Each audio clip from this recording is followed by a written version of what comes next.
Gracias por seguir con nosotros, señores. Estamos en nuestra entrevista principal del día de hoy y nos acompaña el señor Gabriel del Río, quien es el secretario general de la Confederación Autónoma Sindical Clasista.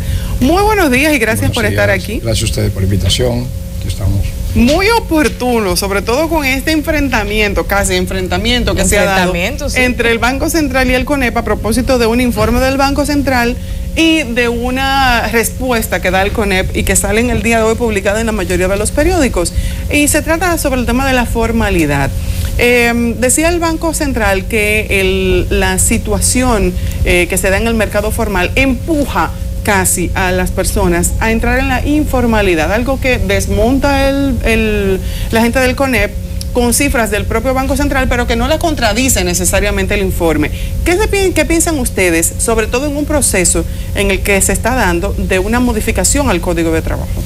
Muy buenos días a todas. En primer lugar, hay que tener claramente que el Código de Trabajo no da empleo.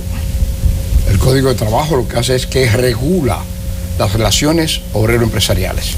Por lo tanto, es absolutamente falsa la posición del sector empleador, donde dice, si modificamos el Código de Trabajo va a haber empleo decente, va a haber mejoría en ese sentido, y eso no es cierto. ¿Por qué es falso?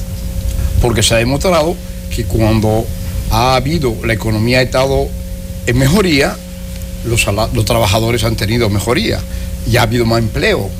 Pero cuando la economía se ha complicado, como cuando tuvimos el problema de Baninter, bueno, cantidad de trabajadores quedaron desempleados.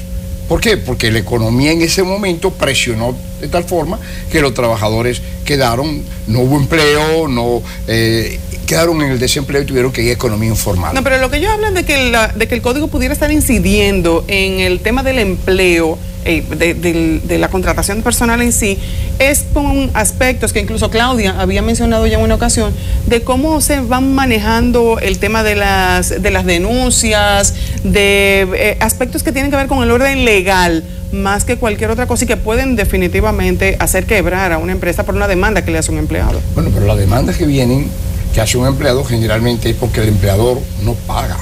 Por ejemplo, si un empleador, cuando despide a un trabajador, cumple lo que manda la ley y le da sus prestaciones, no hay demanda. La demanda, ¿por qué vienen?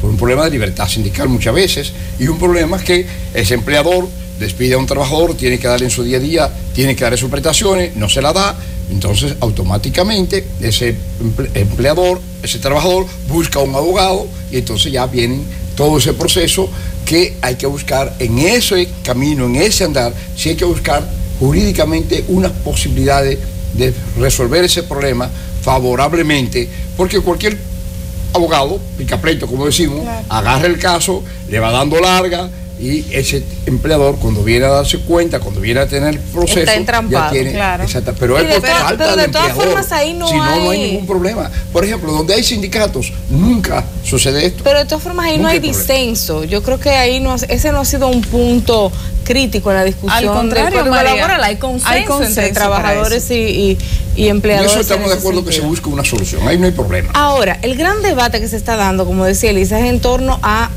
si vamos hacia más empleo formal que permita tributación, mejores garantías para la seguridad social, o si permanecemos en un modelo en el que cada vez más personas están integradas al mercado informal. Y cada sector está planteando sus razones. Desde el punto de vista de los trabajadores, ¿qué es lo que está forzando a la gente a ir al mercado informal? ¿Realmente son las bajas condiciones del mercado laboral formal? Hay muchos factores. Un factor indudablemente que es los bajos salarios.